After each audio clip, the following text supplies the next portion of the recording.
وعلى آله وأصحابه أجمعين. اللهم صل على سيدنا محمد وعلى آل سيدنا محمد كما صليت على إبراهيم وعلى آل إبراهيم في العالمين إنك حميد مجيد.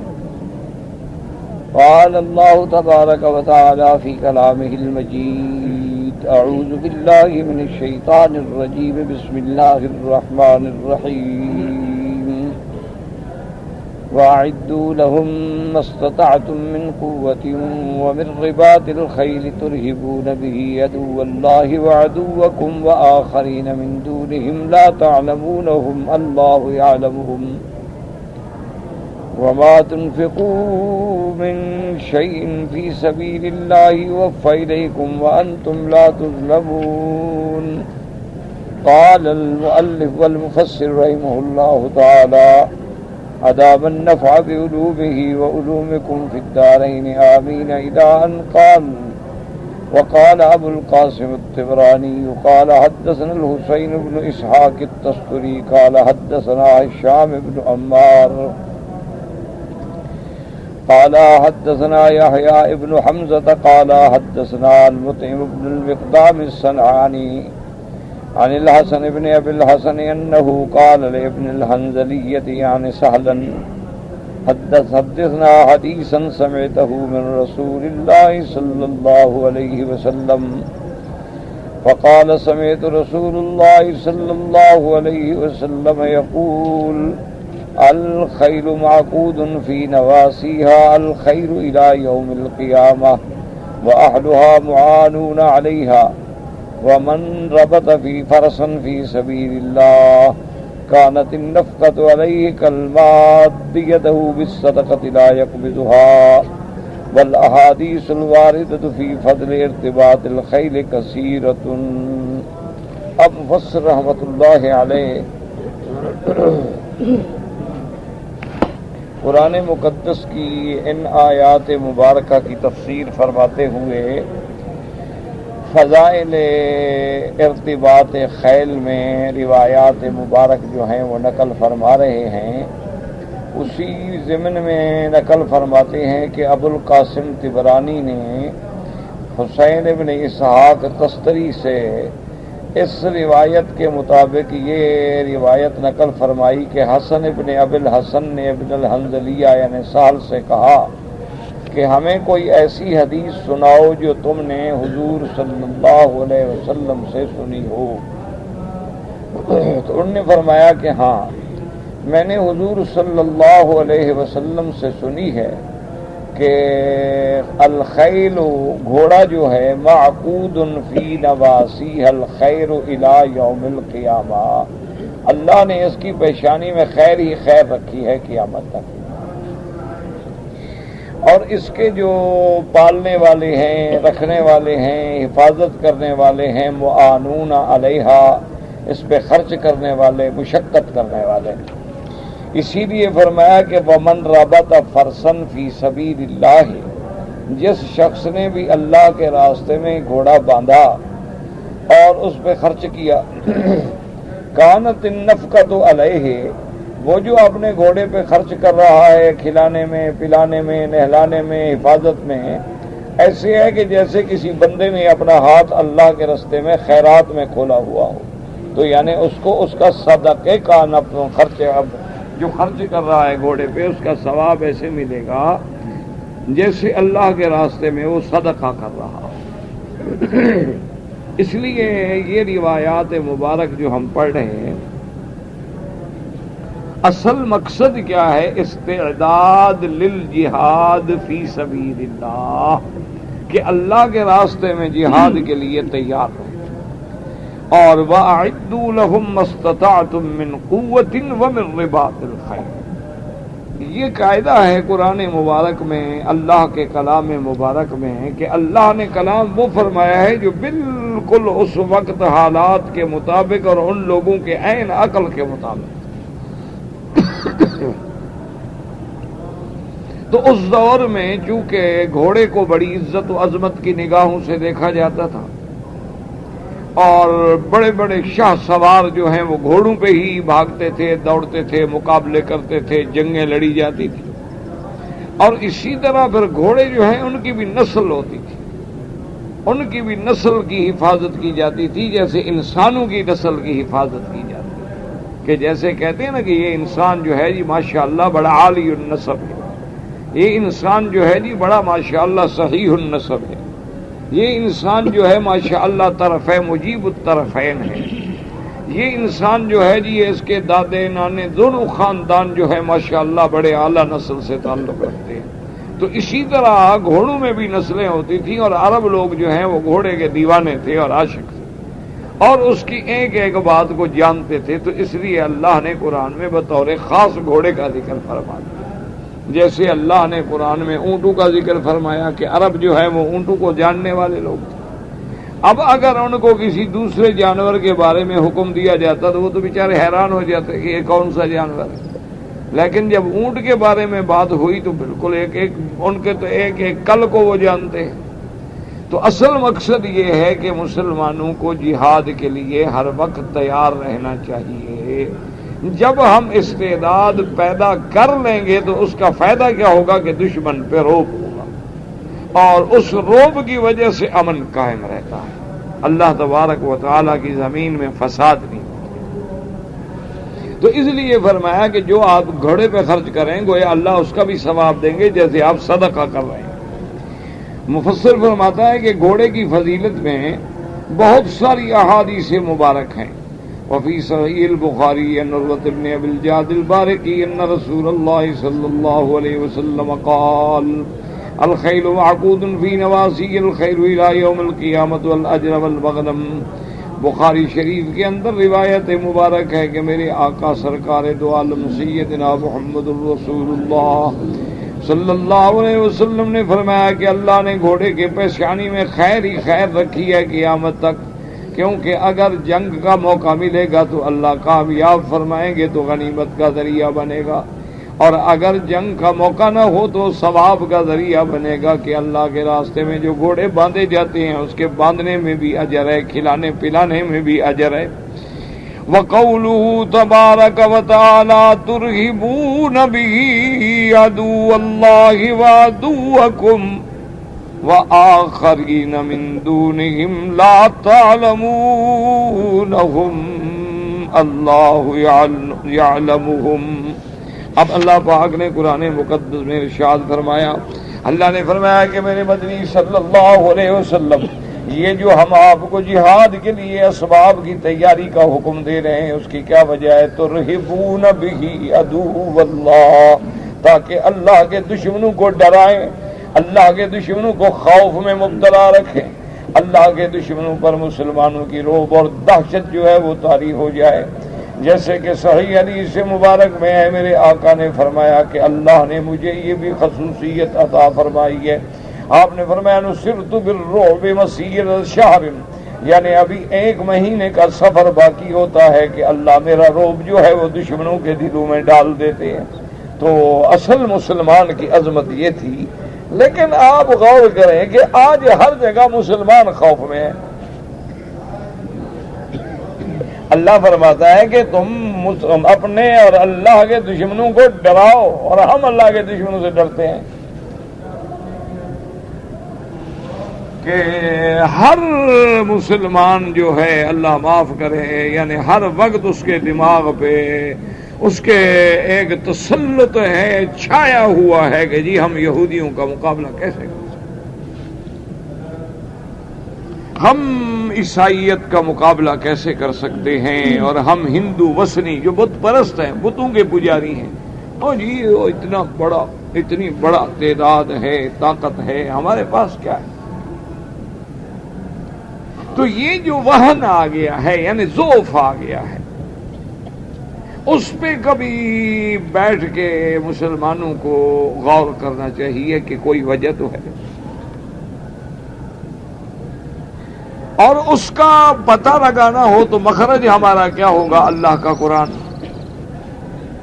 ہمیں کون خبر دے گا؟ اللہ کا قرآن ہی بتلائے گا، اور کون بتلائے گا؟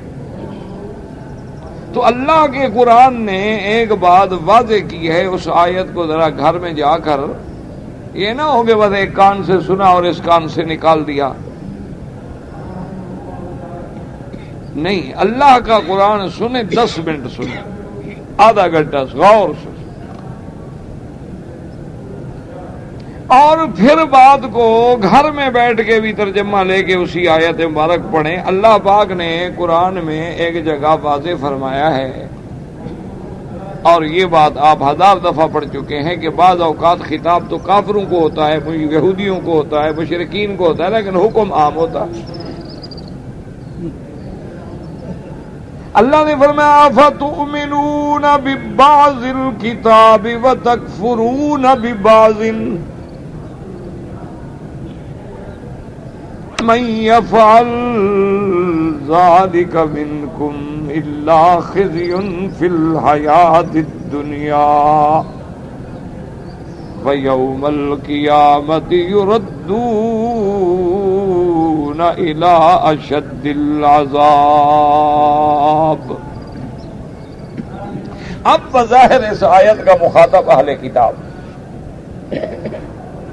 اللہ نے فرمایا یہ کیا بات ہوئی کہ تم کچھ کتاب کا حصہ مانتے ہو، کچھ کو نہیں مانتے؟ ویسے کہتے ہو ہم تورات کو مانتے ہیں، ہم انجیل کو مانتے ہیں، لیکن تورات انجیل میں جہاں میرے مدنی سرکار کا ذکر آ جائے وہ نہیں مانتے ہیں۔ ویسے تو تم یہودی تورات کو بڑی مقدس اور معظم کتاب مانتے ہو، اور اس کو کہتے جی ہم تو بالکل موسیٰ علیہ السلام کے دین پہ ہیں، ہم تو صاحب کتاب ہیں، ہمارے پاس تورات ہے۔ لیکن اللہ نے فرمایا بدبختو یہ کیا بات ہوئی کہ کچھ کتاب کو مانتے ہو، کچھ کو نہیں مانتے؟ اچھا، جب آیت رجم آ جائے کہ بھی زانی اور زانیہ اگر شادی شدہ ہے رجم کرو، تو اس کو بدل دیتے ہو۔ جب کسی بڑے گھر کے آدمی سے چوری ہو جائے تو ہاتھ کاٹنے کی سزا کو بدل دیتے ہو۔ جب کسی بڑے آدمی کے لیے فتویٰ ملنا ہو تو وہاں تو مسئلہ بدل دیتے ہو۔ یہ کیا بات ہے کہ تؤمنون ببعض الکتاب وتکفرون ببعض، بعض مانتے ہو، کچھ مانتے ہو، کچھ نہیں مانتے ہو۔ اب بظاہر یہ اہل کتاب کو، اب اسی میں ذرا آپ غور کریں اور سمجھیں کہ جو تورات حالانکہ منسوخ ہو گئی، محرف ہو گئی، تبدیل ہو گئی، اس کو کچھ مانے اور کچھ نہ مانے، اس کے لیے جو سزا ہے، تو جو اللہ کا قرآن قیامت تک کے لیے ہے، اس میں کچھ مانے اور کچھ نہ مانے تو اس کو اس سے سزا زیادہ ملے گی کہ کم ملے گی؟ وہاں دیکھو اللہ نے کیا سزا رکھی ہے، افتؤمنون ببعض الکتاب وتکفرون ببعض فمن يفعل منكم، جو بھی تم میں ایسا کرے گا، خزي في الحیات الدنیا، دنیا میں رسوائی اور ذلت، اور قیامت والے دن سخت عذاب۔ اور آگے یہ بھی کہہ دیا کہ جو تم کر رہے ہو یہ نہ سمجھو کہ اللہ غافل ہے، نہیں جانتے، اللہ سب جانتے ہیں۔ اب اسی بات کو دیکھ لو کہ جب کچھ مانو اور کچھ نہ مانو تو کیا ملے گا؟ دنیا میں رسوائی اور ذلت، اور آخرت میں عذاب۔ اب ہم ٹھنڈے دل سے دیکھیں کہ قرآن پاک میں کتنے حکم ہیں جو ہم مانتے ہیں اور کتنے ہیں جو نہیں مانتے۔ کیا مسلمانوں کا یہی حال تو نہیں کہ کچھ مانتے ہیں اور کچھ نہیں مانتے؟ آج بھی کتنا مسلمان ہے جو لڑکی کو حصہ دینے کے لیے تیار ہے؟ تو مانا یہ ہوا کہ یوصیکم اللہ فی اولادکم للذکر مثل حظ الانثیین، یعنی اللہ نے ایسا کلام موقت فرمایا، پکا فرمایا کہ لڑکے کا حصہ جو ہے 2 لڑکیوں کے برابر ہے، یعنی لڑکے کے حصے کا ذکر ہی نہیں کیا، 2 حصے لڑکیوں کے، یعنی ان کو 2 حصے جو ہے لڑکا اس نے برابر لے گا، یعنی آدھا ان کو ملے گا، اس کو 2 حصے ملیں گے، تو تاکہ لڑکیوں کے حصے کی بات پکی ہو جائے، حوالہ اسی کا دیا۔ ہم مسلمان اس آیت وراثت پہ کتنے ہیں ٹھنڈے دل سے بیٹھ کے گھر میں غور کریں کہ کتنے ہم عمل کرتے ہیں۔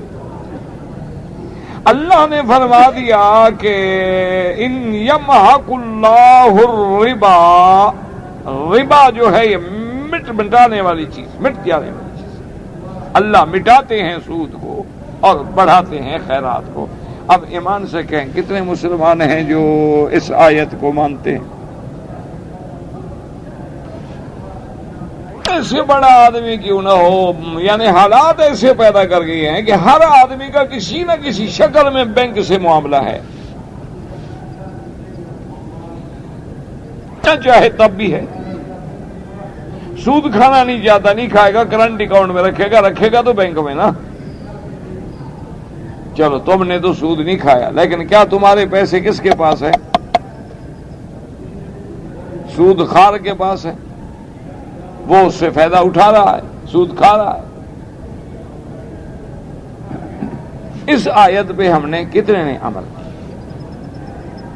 اسی طرح دیکھ لیں کہ اللہ تبارک و تعالی نے فرمایا کہ بھلائی کا حکم کرو اور برائی سے منع کرو، یہ مومن کی صفت ہے۔ اب ہمارا جو بڑے سے بڑا مولوی بھی بن گیا، صالح بھی بن گیا، صف اول کا نمازی بھی بن گیا، وہ دوسروں کو نہیں منع کرتا، وہ کہتا ہے چھوڑو جی، کون اس چکر میں پڑے، اپنی نبیڑ، تجھے دوسروں سے کیا۔ اللہ نے فرمایا زنا کے قریب نہ جاؤ، ہم نے دروازے کھول دیے، اخبار اٹھاؤ تو فوٹو، رسالہ اٹھاؤ تو فوٹو، ٹی وی کھولو تو فوٹو، بازار میں جاؤ تو اریاں عورتیں، بیچ پہ جاؤ اریاں عورتیں، گھروں میں جاؤ اریاں عورتیں۔ اللہ نے فرمایا کہ شراب حرام، اس کا قلیلہ و کثیرہ حرام، لیکن دیکھ لیں کہ کتنے گھر ہیں جو بچے ہوئے ہیں۔ اللہ تبارک و تعالی نے فرمایا کہ قمار، جوا حرام، ہمارا قدم قدم پہ جوا لگا ہوا ہے، لاٹری لگی ہوئی ہے، اب تو جوئے کی مشینیں لگی ہوئی ہیں، اور قدم قدم پہ کیا ہے جی، ایک بوتل خریدو گے اور فلاں ڈھکن نکل آئے گا تو اتنا مل جائے گا، کیا ہے؟ ہر جگہ لاٹری لگی ہوئی ہے۔ اور اللہ نہ کرے، اللہ نہ کرے، اللہ نہ کرے، یعنی آپ حیران ہوں گے کہ ایک ملک کا ایک جوا خانہ جو ہے نا، ایک ملک میں لاس ویگاس میں، اس کا جوا خانہ جو ہے نا جی، اللہ معاف کرے، اس جوئے خانے کا جو سالانہ بجٹ ہے نا، وہ تمہارے ملکوں سے زیادہ ہے۔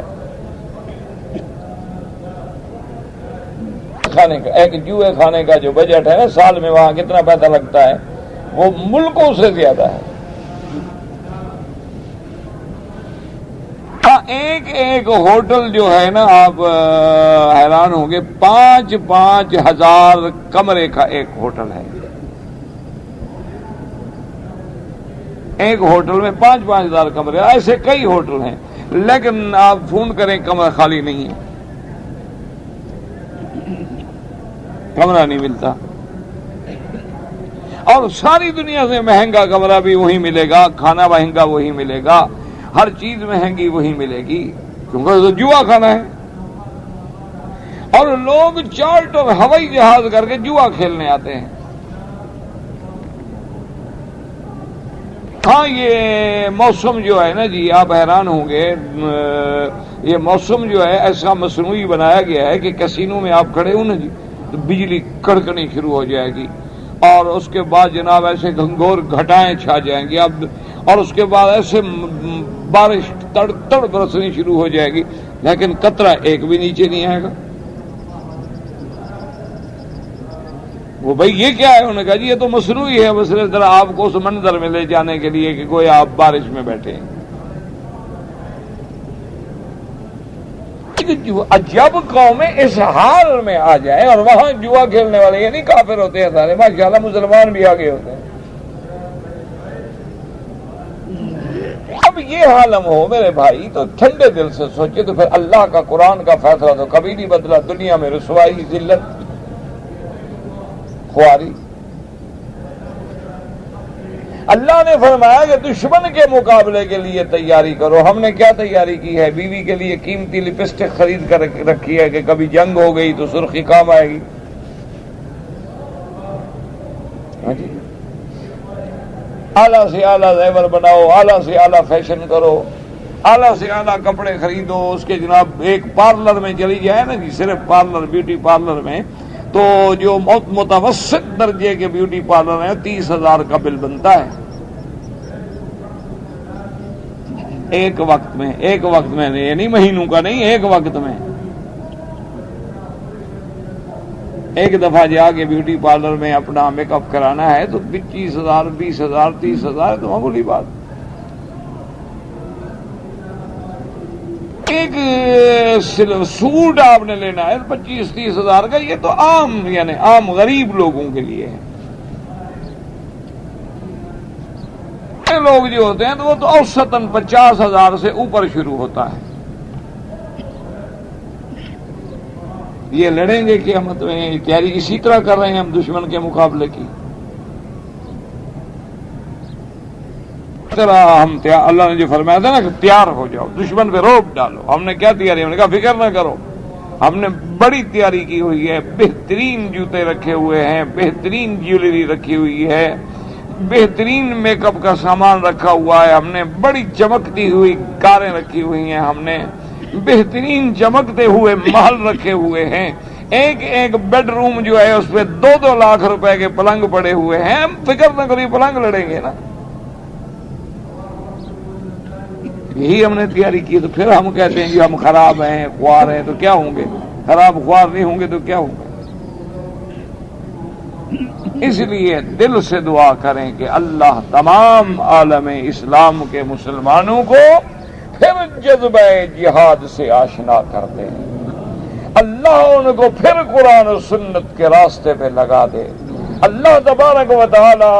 اور یہ بھی میرا بھائی بالکل ٹھنڈے دل سے کبھی گھر میں بیٹھ کے غور کرنا، یہ دشمن کی بچھائی ہوئی ایک ایسا جال ہے کہ جس میں ہم پھنستے چلے آ رہے ہیں۔ کبھی ہمیں مسئلے پہ لڑاتے ہیں، کبھی کسی بات پہ لڑاتے ہیں، کبھی جماعت کو جماعت سے لڑاتے ہیں۔ ابھی آپ دیکھ نہیں رہے کہ فلاں مولوی مارے گئے، فلاں مولوی مارے گئے، فلاں مولوی مارے گئے۔ کیوں؟ اس لیے کہ پوری دنیا میں یہ تاثر دیں گے کہ یار یہ مذہبی لوگ تو ہیں ہی دہشت گرد لٹیرے ہیں، بہتر ہے یہ دینی مدرسے بند کرو، دفع کرو۔ کیا رات دن کے کیا شر کر رہے ہیں؟ یہ دشمن کی ایک جال ہے جس میں ہم الجھ گئے۔ ہم سمجھتے ہیں ہم دین کے لیے لڑے، دین کے لیے نہیں لڑ رہے ہیں۔ جو امت کو لڑا رہا ہے، فرقے میں ڈال رہا ہے، بجائے اجتماعیت کے، بجائے اعتصام بحبل اللہ کے، قرآن بار بار کہتا ہے کہ واعتصموا بحبل اللہ جمیعا ولا تفرقوا۔ اللہ کے نبی نے فرما دیا کہ عباد اللہ، اللہ کے بندوں، فرمایا لا تدابروا ولا تباغضوا ولا تحاسدوا كونوا عباد اللہ اخوانا۔ اللہ کے نبی نے یہ احادیث مبارک ہمارے دماغوں سے کیوں اوجھل ہو جاتی؟ اللہ کے نبی نے فرما دیا کہ خبردار ایک دوسرے سے حسد نہ کرو، بغض نہ کرو، جھگڑے نہ کرو، بھائی بنو بھائی۔ بھائیوں میں تو اختلاف ہوتے ہیں نا، لیکن برداشت۔ تو یہ اصل وجوہات ہیں، جیسے کہ میرے نبی نے فرمایا تھا کہ حب الدنیا و کراہیت الموت، کہ جب تم لوگوں کو محبت دنیا غالب آ جائے گی اور موت سے تم ڈرنے لگو گے تو اس دن پھر بزدلی کا عالم ہوگا اور پھر دشمن تمہارے اوپر سوار ہوگا۔ اور جس دن تم نے دنیا کی محبت کو لات مار دی اور موت کی آنکھوں میں آنکھیں ڈال کے بات کی، پھر کوئی دشمن بھی تمہارے سامنے نہیں کھڑا ہو سکتا۔ یعنی آپ دیکھتے نہیں کہ صحابہ کے پاس کیا ایمان سے کہیں، ٹھنڈے دل سے سوچیں حضرت بلال رضی اللہ تعالیٰ کے پاس کتنی کاریں تھیں یار، ایمان سے بچاؤ، مرسیڈیز رکھی ہوئی تھی، بڑے محل تھے حضرت بلال۔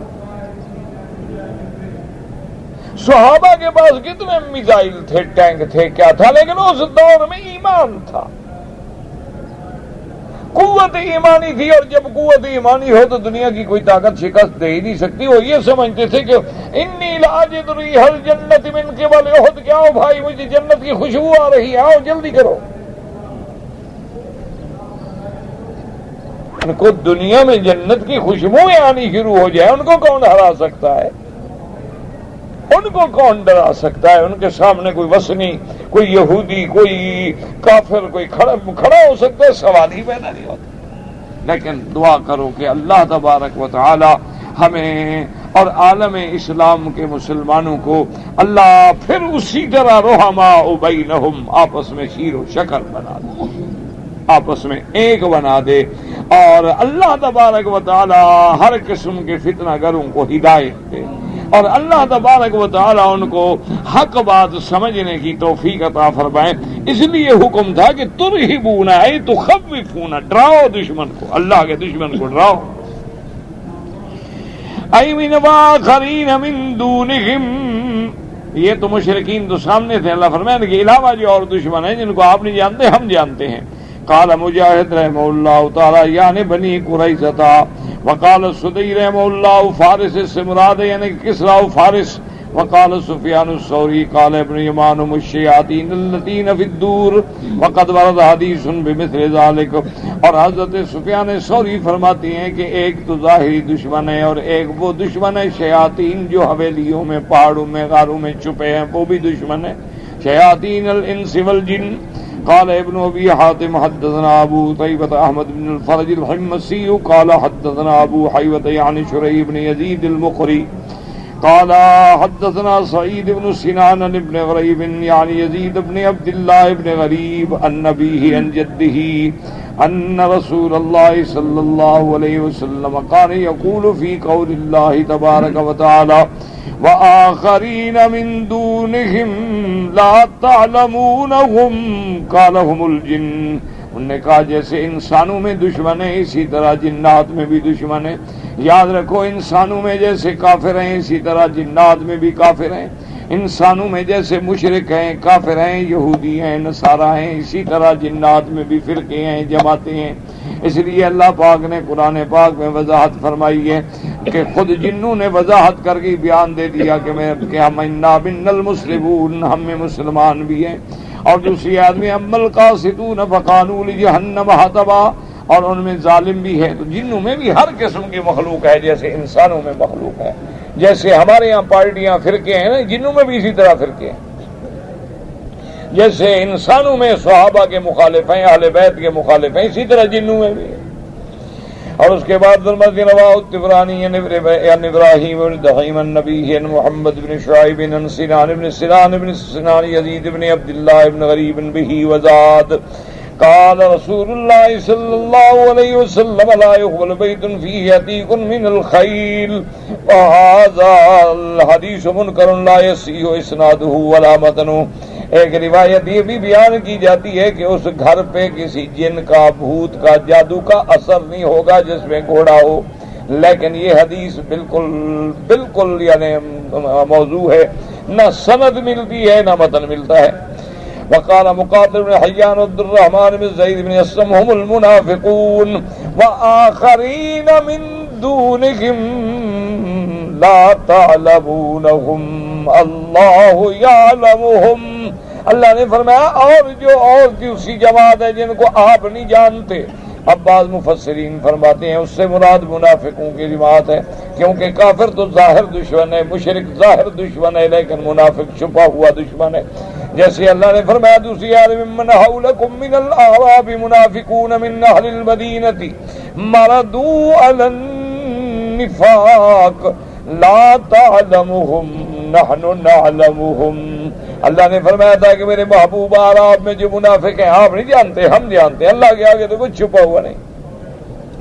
اسی لیے فرماتی ہیں کہ المنافقون وهذا اشبہ الاقوال، مفسر کہتا ہے کہ یہ قول زیادہ موافق و مناسب ہے، کیونکہ دوسری آیت بھی اسی کی تائید کرتی ہے وَمِمَّنْ حَوْلَكُمْ مِنَ الْأَعْرَابِ مُنَافِقُونَ مِنْ أَهْلِ الْمَدِينَةِ مَرَدُوا عَلَى النِّفَاقِ لَا تَعْلَمُهُمْ نَحْنُ نَعْلَمُهُمْ۔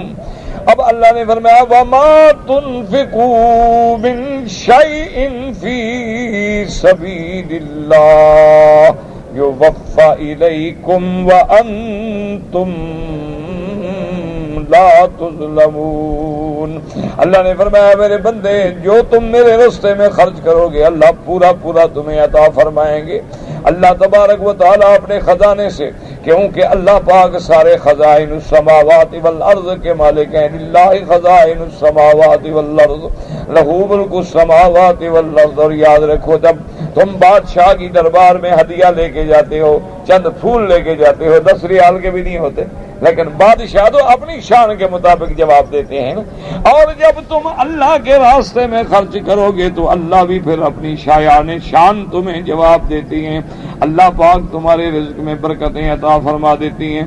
اسی لیے ایک صحیح حدیث مبارک میں ہے، حضور پاک صلی اللہ علیہ وسلم نے فرمایا کہ 2 فرشتے بطور خاص آسمانوں سے روزانہ اترتے ہیں اور اس کے بعد دعا مانگتے ہیں، اللہم آت لکل منفق خلفا وآت لکل ممسک تلفا، کہ یا اللہ جو تیرے راستے میں خرچ کر رہا ہے، چاہے اہل پہ، عیال پہ، اولاد پہ، بیوی پہ، بچوں پہ، یہ بھی سب اللہ کے راستے میں خرچ ہے۔ جہاد میں خرچ کر رہا ہے، فرمایا اللہ اس کو اور عطا فرما اپنے خزانہ غیب سے۔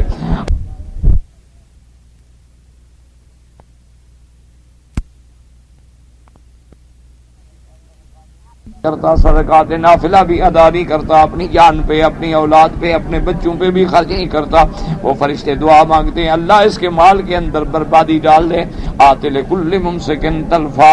تو اس لیے یاد رکھو کہ اپنے اہل پہ، اولاد پہ، بیوی پہ، بچوں پہ اسراف نہ کرو، فضول خرچی نہ کرو۔ یہ تو نہیں کہ ان کا خرچی نہ کرو کہ بیچارے ہر وقت دیکھتے رہ جائیں کہ لوگوں کے بچے تو ماشاءاللہ اچھا کھا رہے ہیں اور وہ کھانے کو بترسیں، لوگوں کے بچے اچھے کپڑے پہنے اور وہ کپڑے پہنے کو بھی ترسے، اور اپنے نفس پر بھی خرچ کرو، والی نفس کا علیہ کا حق، تیرے نفس کا بھی تجھ پہ حق ہے۔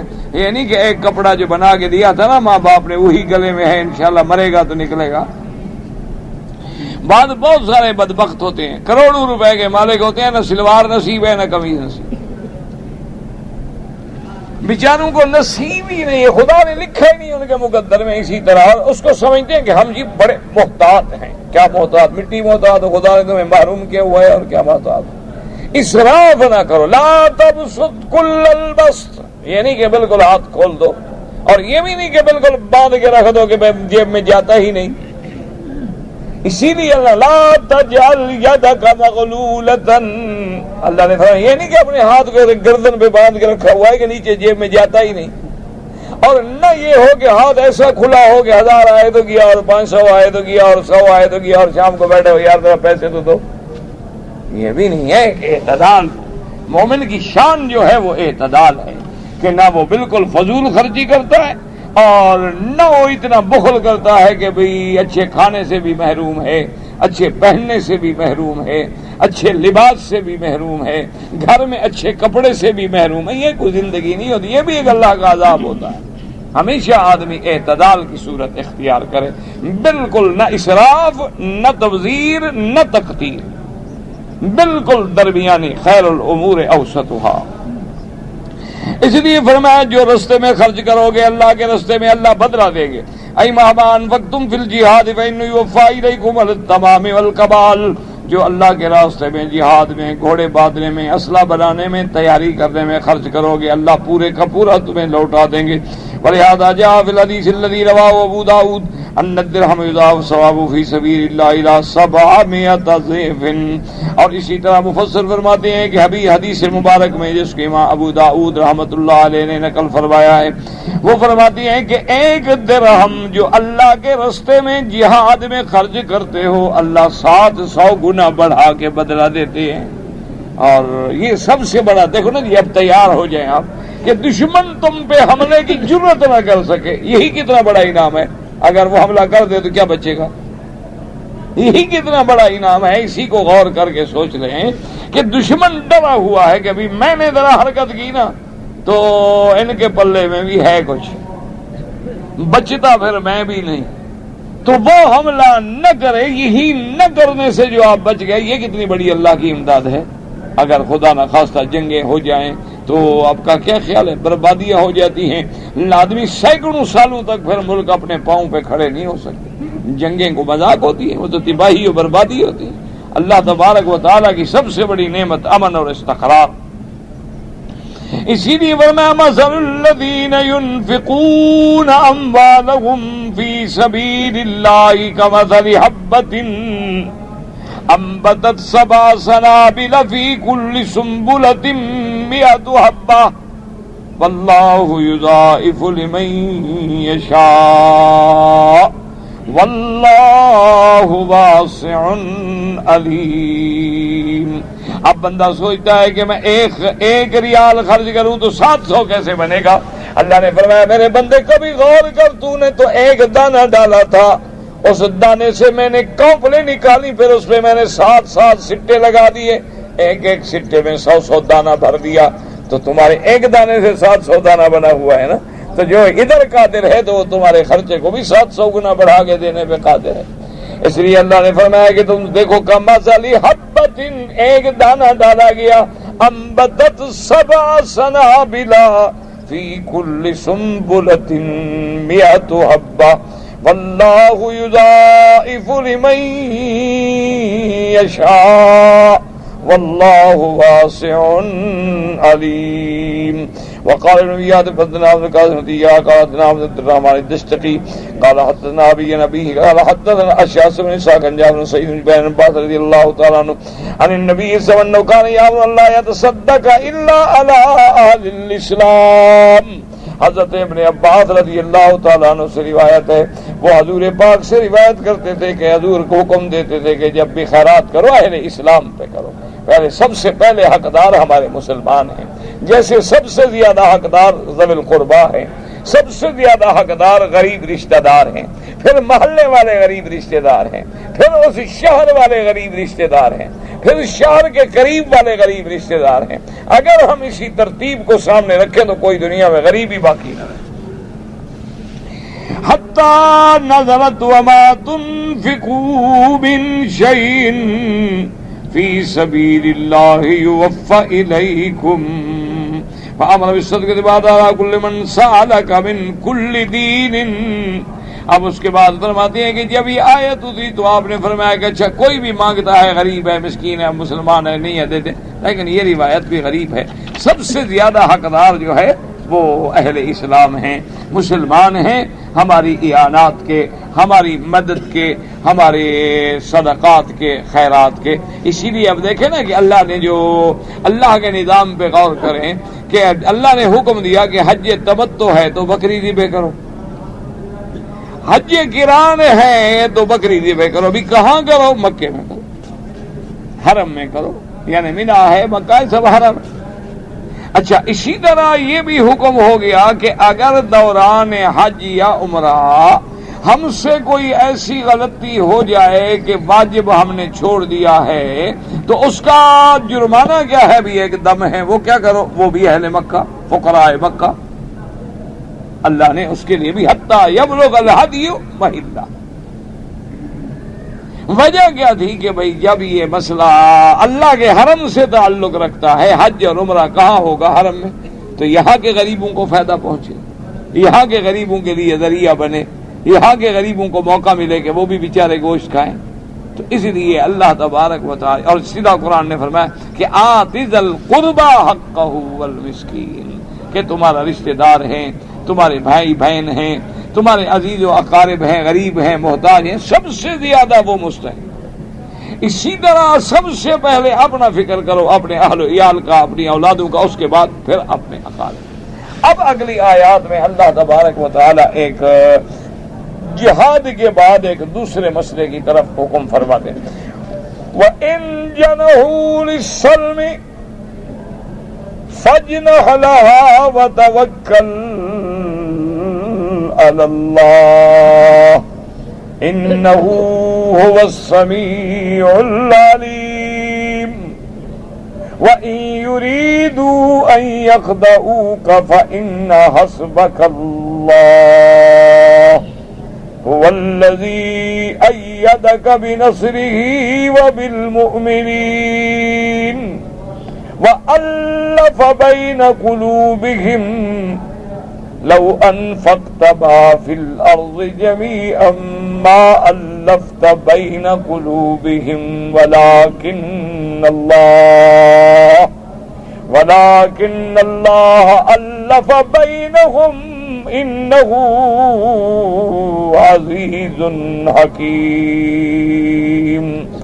اب اللہ پاک نے ایک اور حکم دیا کہ میرا مدنی صلی اللہ علیہ وسلم اگر جہاد کے لیے آپ نے تیاری کر لی، آپ کے دشمن ڈر گئے، وَإِن جَنَحُوا لِلسَّلْمِ اگر وہ جھکیں صلح کے لیے، اگر وہ خواہش کریں مائل ہو جائیں، اگر مائل ہو جائیں صلح کے لیے تو آپ بھی نرمی دکھلائیں اور اللہ پہ آسرا کریں، اللہ پہ بھروسہ کریں۔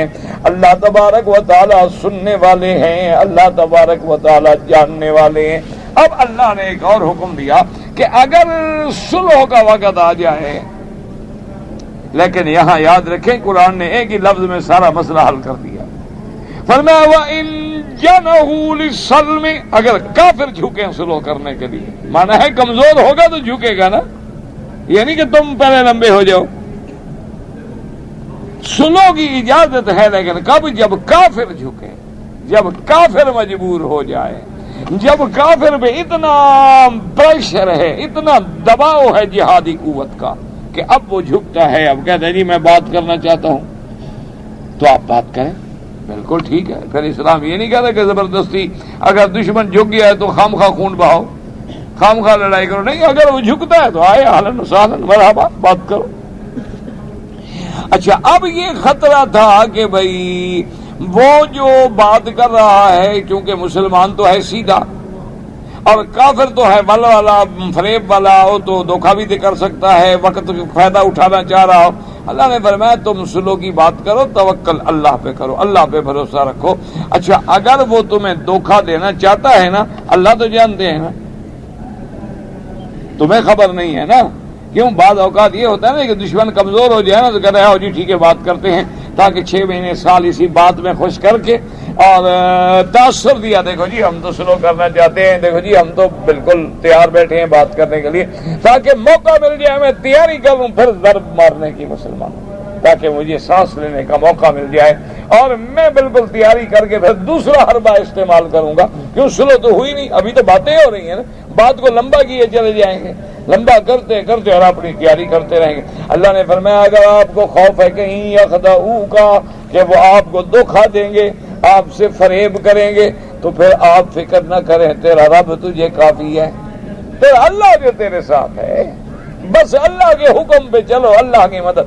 هو الذی ایدک بنصرہ وبالمؤمنین، اور وہ ذات جس نے پہلے بھی تیری مدد کی، پہلے مدد کس نے کی؟ اللہ نے، اور اللہ نے میں مومنوں کی جماعت دی ہے جو تیری مدد میں ہے، یہ بھی تو سر اللہ نے ہدایت کی ہے نا۔ اور پھر دیکھیں وَأَلَّفَ بَيْنَ قُلُوبِهِمْ، کیسے مومنوں کے دلوں میں محبت ڈالتی ہے کہ وہ اوس اور خزرج کے قبائل جو ایک دوسرے کے خون کے پیاسے تھے، بھائی بھائی، وہ جو ایک دوسرے کی شکل دیکھنے کے لیے تیار نہیں تھے، ایک دوسرے کے حلیف بن گئے۔ اور اللہ نے فرمایا میرا مدنی یہ دلوں میں محبت ڈال کے ایک کر دینا یہ میرا اتنا بڑا احسان ہے، اگر ساری دنیا کی دولت خرچ کر ڈالیں آپ تو ان کے دلوں کو اکٹھا نہیں کر سکتے تھے، یہ تو اللہ نے محبت ڈال دی ہے، ورنہ کون ان کو اکٹھا کر سکتا۔ اور اللہ تبارک و تعالی غالب بھی ہیں اور حکمت والے بھی ہیں۔ دعا کریں اللہ ہم مسلمانوں کے دلوں میں بھی الفت و محبت پیدا فرمائیں، اللہ تبارک و تعالی نفرت سے، تباغض سے، تحاسد سے اور تفرقے سے، فرقہ بازیوں سے اللہ نجات عطا فرمائے۔ جی کہ میرے محلے میں جو 98% لوگ رہتے ہیں نا جی، وہ قبر پرست ہیں اور قبروں پہ جاتے ہیں، سجدے کرتے ہیں، عرس بناتے ہیں، لیکن میرے رشتہ دار بھی ہیں، تو کیا میں ان سے ہمدردی کر سکتا ہوں، ان کو زکوٰۃ دے سکتا ہوں؟ دیکھو میرا بھائی کہ اصولی بات یہ ہے کہ اگر ان سے تم تعلق توڑ لو گے تو وہ تو اور خراب ہوں گے، ایک ٹھنڈی بات ٹھنڈے دل، ویسے تو کافر کے ساتھ بھی اگر والد ہے کافر ہے اس کے ساتھ بھی آپ احسان کر سکتے ہیں، رشتہ دار ہیں تو صلہ رحمی آپ کریں گے، آنا جانا ملنا، غریب ہے مدد کرنی، کوئی بات نہیں۔ اور دوسری بات یہ ہے کہ ان کے عقیدے کا فکر بھی تم تب کرو گے کہ جب ان پہ احسان کرو گے، وہ تمہارے قریب آئیں گے، پھر ان پہ عقیدے پہ کام کرو، ان کو سمجھاؤ کہ اللہ کے بندے یہ شرک ہے، یہ توحید ہے، یہ بدعت ہے، یہ سنت ہے، تو تم بھی تو تھوڑا فکر کرو نا۔ اب جیسے ان کی غربت کا فکر کر رہے ہو کہ وہ غریب ہیں، جی میرے رشتہ دار ہیں لیکن ہیں تم بت پرست ہیں اور قبر پرست ہیں اور ایسے ہیں، تو اسی طرح ان کے ایمان کا بھی تو فکر کرو نا، ان کے عقیدے کا فکر کرو، ایمان کا فکر کرو، اور اس کے لیے آرام سے پیار سے اور محنت کے ساتھ ادعو الی سبیل ربک بالحکمت والموعظۃ الحسنہ، بڑے اچھے انداز میں، محبت بھرے انداز میں ان کو کسی اچھے عالم کی صحبت میں لے جاؤ، ان کو کبھی ایسے پیار سے محبت سے کسی اچھی مسجد میں لے جاؤ جہاں درس قرآن ہو رہا ہے، یا ان کو کبھی کسی درس قرآن کی کوئی کیسٹ لگا کے سنا دیا، کوئی دعوت کر لی، بلا لیا، ان کو بٹھا دیا اور کو سنا، ایسا ایسا ان کے دل و دماغ میں اللہ کی توحید کا سبق ڈالیں، انشاءاللہ صرف محنت کی ضرورت ہوتی ہے۔ اب دیکھیں نا جی، اصولاً میرے آقا نے رحمت للعالمین نے جب اللہ کے نبی نے آ کے اپنے نبوت و رسالت کا اعلان کیا ہے تو کتنے لوگ حضور کے ساتھ تھے؟ ٹھنڈے دل سے غور کریں آپ، یعنی پوری 13 سال کی محنت میں تقریباً 80 آدمی تیار ہوئے ہیں 13 سال میں، اور جو محنت اللہ کی توحید کے لیے میرے محبوب نے کی ہے اس کا کوئی تصور کر سکتے ہیں آپ؟ آپ بھی تھوڑی محنت نہ کریں اور اس کے بعد بس صرف یہی کہتے رہیں کہ جی میرے رشتہ دار ہیں اور وہ قبر پرست ہیں اور وہ بدعات میں الجھے ہوئے ہیں، تو آپ قیامت میں آپ سے اللہ نہیں پوچھے گا آپ نے کیا کیا ان کے لیے، آپ نے ان کے لیے کیا محنت کی ہے۔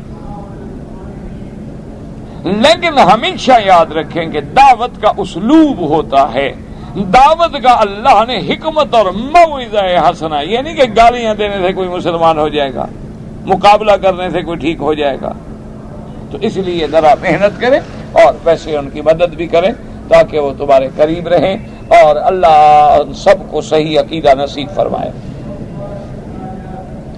ایک آدمی نے نکاح پڑھایا، وہ بدعتی تھا، تو نکاح ہو جائے گا، ہاں نکاح تو ہو جائے گا، نکاح کہ وہ بدعت کرتا ہے اس کا گناہ اس پر ہے، نکاح تو اس نے پڑھایا ہے، خطبہ بھی ہوا ہے، ایجاب قبول بھی ہوا ہے، گواہ بھی موجود ہیں، نکاح تو انشاءاللہ ہو جائے گا۔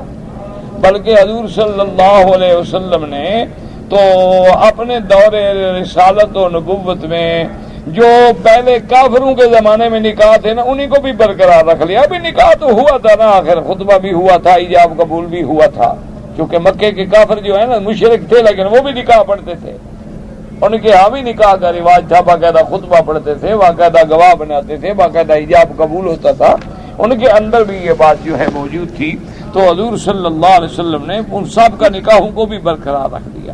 تو بہرحال نکاح ہو جائے گا، لیکن کوشش یہ کیا کرو میرے بھائی کہ نکاح ہے، جنازہ ہے، نماز ہے، امامت ہے، مسجد ہے، اس میں موحد علماء سے تعلق رکھو، بدعت والوں کے ساتھ تعلق رکھو گے نا تو اصولی بات ہے، حضور پاک نے فرمایا اگر عطر والے سے دوستی رکھو گے، عطر خریدو گے نہیں تو خوشبو تو آئے گی نا، لیکن اگر تم آگ والے سے کسی لوہار سے یاری رکھو گے تو کوئی اڑتی ہوئی چنگاری آگ تیرے کپڑوں پہ بھی گر جائے گی، تو اس لیے بدعت والے سے دوستی رکھو گے تو وہ بدعت تمہارے اندر بھی تھوڑی تھوڑی مٹھاس ڈال دے گا، اور اس کی بات یہ ہوتی ہے چونکہ حرام میں لذت بڑی ہوتی ہے، بدعت میں مزے بڑے ہیں،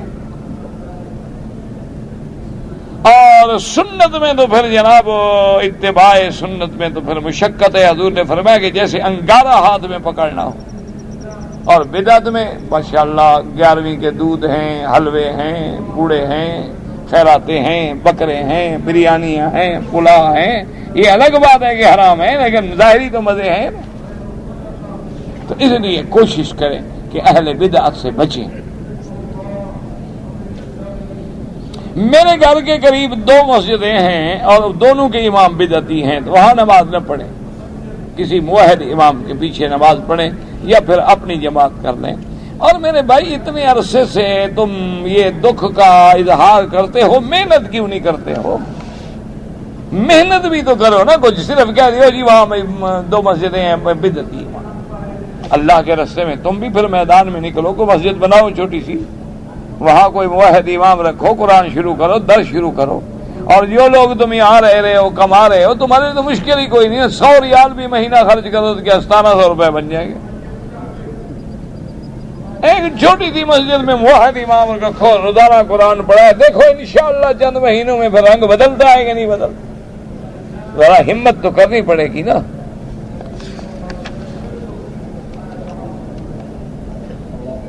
جی کے بعد لوگ غلط سوال بھی کرتے ہیں، بہرحال اللہ ہدایت دے، غلط بھی ہوتا ہے، اچھا بھی ہوتا ہے۔ ابھی سوال جو ہوا، سوال جو ہے نا جی، وہ تو پھر ہر قسم کا ہوتا ہے نا میرا بھائی۔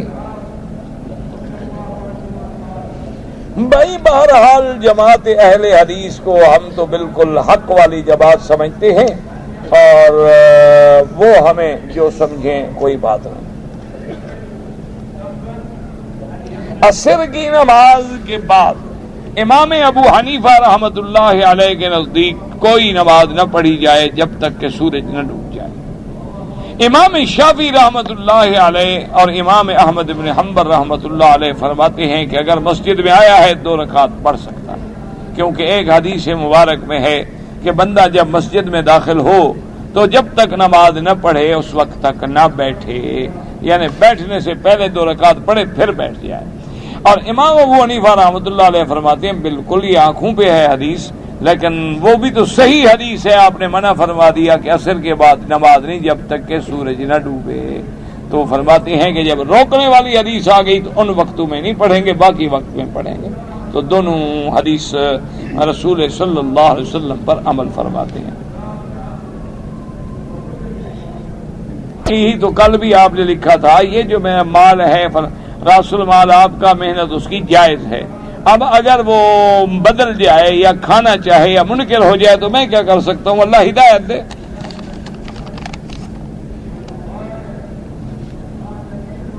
جی ہم جس ادارے میں کام کرتے ہیں وہاں ہمارا جو مدیر ہے ہم سے تو 8 گھنٹے کا کام لیتا ہے، لیکن اپنے لوگوں سے 4-5 گھنٹے کام لیتا ہے۔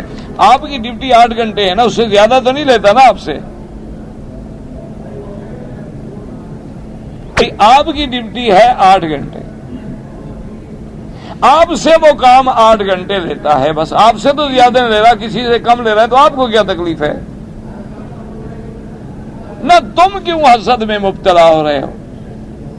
ہاں تمہیں 8 کے بجائے 10 گھنٹے کام لے، 12 گھنٹے کام لے، پھر جا کے بات کرو جی ہمیں ڈیوٹی سے زیادہ کام لیتے ہو تو ہمیں اس کا بدل دو۔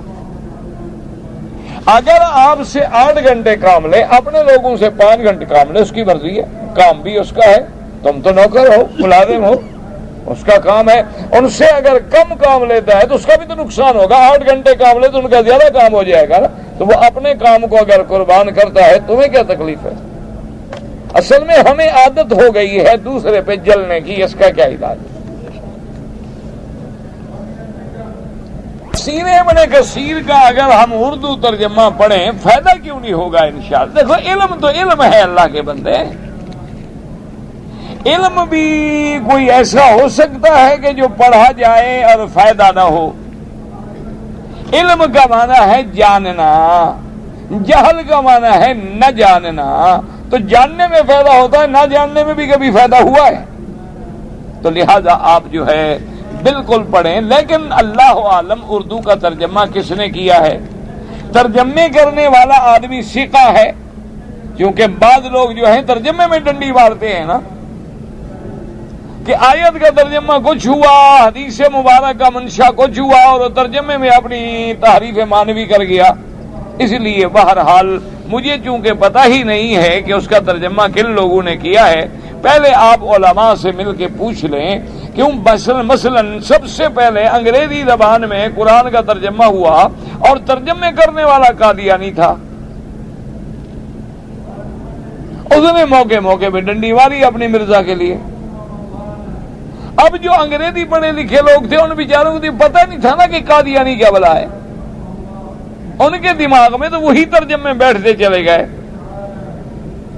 اچھا بعض لوگوں نے آپ دیکھیں کہ نحو لکھی، اب نحو گرامر ہے، لیکن وہ لکھنے والے جو ہیں وہ روافض تھے. انہوں نے ایسی مثالیں دی ہیں جو صحابہ کے خلاف ہوں.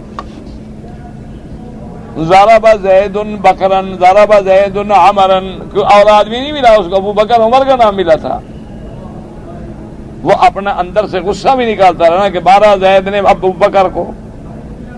آپ کو حسن کہ وہ گرامر سمجھا رہا ہے، لیکن اس گرامر میں بھی اس نے اپنی ڈنڈی مار لی.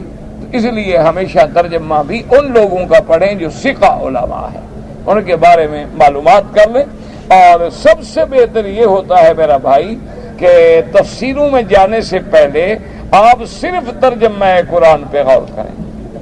ترجمہ قرآن پہ جب اللہ آپ کو عبور دے دے، یعنی 1 دفعہ 2 دفعہ 3 دفعہ 4 دفعہ پورے قرآن کا ترجمہ پڑھ جائے، اب آہستہ آہستہ تفسیر پہ آئے. اور اس کے ساتھ اگر کسی جگہ تمہیں کوئی عالم میسر آ جائے تو سبحان اللہ، اس کے پاس بیٹھ کے روزانہ 1 صفحہ پڑھ لیا.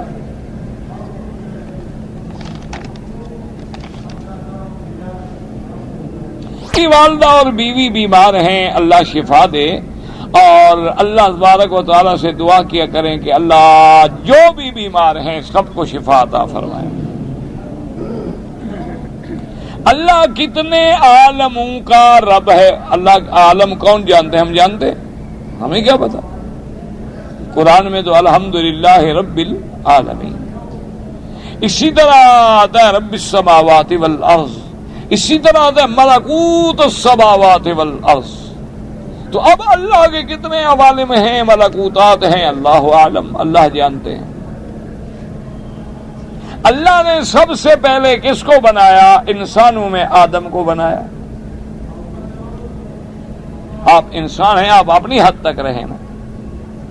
اور باقی چیزوں میں اللہ نے اول ما خلق اللہ القلم، قلم کو پیدا کیا اور فرمایا اکتب ما کان وما یکون وما هو کائن الی یوم القیامہ. اللہ پاک نے حکم دیا اس کو کہ لکھو، چونکہ اللہ کا علم جو ہے وہ محیط ہے اور اللہ تبارک و تعالیٰ کا علم جو ہے وہ ازلی اور جامع اور مانع اور کامل ہے. تو جو چیزیں قیامت تک ہوں گی وہ سب اللہ کے علم میں ہیں. اس لیے حدیث میں آتا ہے اول ما خلق اللہ القلم. حضرت سفیان ثوری کیوں کہتے ہیں؟ ثور جگہ کا نام تھا، اس سے نسبت ہے.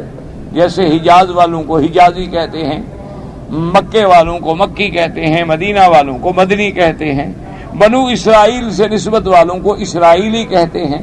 وہ بہت بڑے محدث تھے اور اس جگہ کا نام تھا، اس نسبت کی طرف آپ کو نسبت کر دی گئی. اللہ ان پہ کروڑوں رحمتیں فرمائے. 2 رکعت نماز ادا کرنے کے بعد پھر فرض ظہر پڑھتا ہوں، یہ غلط. یعنی ماشاءاللہ نہ آپ کو ظہر پہ یقین ہے نہ جمعہ پہ یقین ہے، کرتے کیا ہیں پھر آپ؟ نہیں، اگر آپ کو جمعہ کا یقین ہی نہیں تو 2 فرض کیوں پڑھے؟ نہ پڑھو، بیٹھے رہو گھر میں، پھر ظہر پڑھنا. اور اگر آپ نے پڑھ لیا ہے جمعہ تو پھر ظہر پڑھنے کا کیا مطلب؟ یہ بالکل غلط بات ہے. جب آپ نے جمعہ پڑھ لیا ہے الحمدللہ تو اللہ پاک آپ کو کامل مکمل ثواب عطا فرمائیں گے. اس کے بعد سنت ہیں. امام ابو حنیفہ رحمۃ اللہ علیہ کے نزدیک 4 سنتیں اس کے بعد مؤکدہ ہیں اور اس کے بعد بھی 2 سنتیں ہیں، یعنی اگر پڑھیں تو 6 سنتیں. اور امام شافعی رحمۃ اللہ علیہ اور امام احمد بن حنبل رحمۃ اللہ علیہ کے نزدیک 2 سنتیں ہیں. بہرحال یہ تو جتنا گڑ ڈالو گے اتنا میٹھا ہوگا. جتنی زیادہ آپ محنت کریں گے، جتنی زیادہ نماز پڑھیں گے، اتنی اللہ زیادہ اجر عطا فرمائے. فرض بھی ہے، یعنی جس کا حکم قرآن میں موجود ہے. واجب کا معنی یہ ہوتا ہے کہ فرض کے قریب ہے. فرض تو نہیں ہے لیکن اتنا ہے کہ اس کو کسی حال میں گویا کہ وہ فرض کے قریب قریب آ گئی ہے تو وہ واجب ہے۔ مؤکدہ کا معنی یہ ہے کہ ایسی تاکید والی سنت ہے کہ حضور نے اکثر حالات میں اس کو پڑھا ہے، اور نفل کا معنی ہے کہ پڑھو گے تو ثواب ہے اور نہیں پڑھو گے تو گناہ نہیں ہوگا۔ لیکن یاد رکھو نفل بھی پڑھا کرو، سنت مؤکدہ، غیر مؤکدہ، واجب، فرض کفایہ، فرض عین، کوئی نماز نہ چھوڑی کرو۔ جو لوگ نفل چھوڑتے ہیں پھر سنت سے محروم ہو جاتے ہیں، جو لوگ سنت چھوڑتے ہیں پھر فرض سے بھی محروم ہو جاتے ہیں۔ اور جو بندہ نفل نہیں چھوڑے گا، ایمان سے کہیں کبھی وہ سنت چھوڑے گا، اور جو سنت نہ چھوڑے وہ کبھی فرض میں کوتاہی کرے گا۔ اور دوسری بات یہ ہے کہ قیامت میں ہماری نمازوں میں جو کمی ہوگی تو نوافل سے پوری کر دی جائے گی۔ اس لیے پوری کوشش کیا کریں کہ اللہ ہمیں تمام قسم کی نمازیں جو ہیں فرائض، واجبات، سنن، نوافل نصیب فرمائیں۔ اللہ تعالی اعلم وعلمہ وتم۔ اللہم صلی علی سیدنا محمد وعلی آل سیدنا محمد وبارک وسلم۔ یا حی یا قیوم یا ذا الجلال والاکرام، یا ذا الجلال والاکرام۔ اللہم اشفنا واشف مرضانا وارحم موتانا واستجب دعانا ولا تخيب رجاءنا۔ اللہم استرنا بسترک الجمیل، اللہم استرنا بسترک الجمیل، اللہم استرنا بسترک الجمیل۔ اللہم من ارادنا والاسلام والمسلمین بسوء فاشغله بنفسه، اللہم اجعل کیدہ فی نحرہ، اللہم انا نجعلک فی نحورہم ونعوذ بک من شرورہم، اللہم انا نعوذ بک عن جہد البلاء ودرک الشقاء وسوء القضاء وشماتة الاعداء، اللہم وفقنا لما تحب وترضى، اللہم انصر الاسلام والمسلمین، اللہم انصر المجاہدین فی کل مکان، اللہم احفظ سائر بلاد المسلمین وهذا البلد الامین فاجعلها آمنا مطمئنا سخاء رخاء الى یوم الدین برحمتک یا ارحم الراحمین۔ یا الہ العالمین، سب کی دعائیں منظور فرما۔ یا اللہ ہمارے گھروں کی، ہماری اولادوں کی، ہمارے بچوں کی، ساتھیوں کی، احباب کی سب کی ہدایت فرما۔ یا اللہ سب کو حیا عطا فرما۔ یا اللہ بری صحبتوں سے محفوظ فرما، بری عادتوں سے محفوظ فرما، برے اعمال و افعال و اقوال سے محفوظ فرما۔ یا اللہ ہمارے گھروں کو منکرات سے بچا، یا اللہ ہمارے گھروں کو منکرات سے بچا لے۔ یا اللہ ہمارے گھروں کو یہ کتاب و سنت کے مطابق رحمت کا گہوارہ بنا دے۔ یا اللہ سب کا خاتمہ ایمان پہ فرما۔ یا اللہ سب کو عقیدہ توحید نصیب فرما۔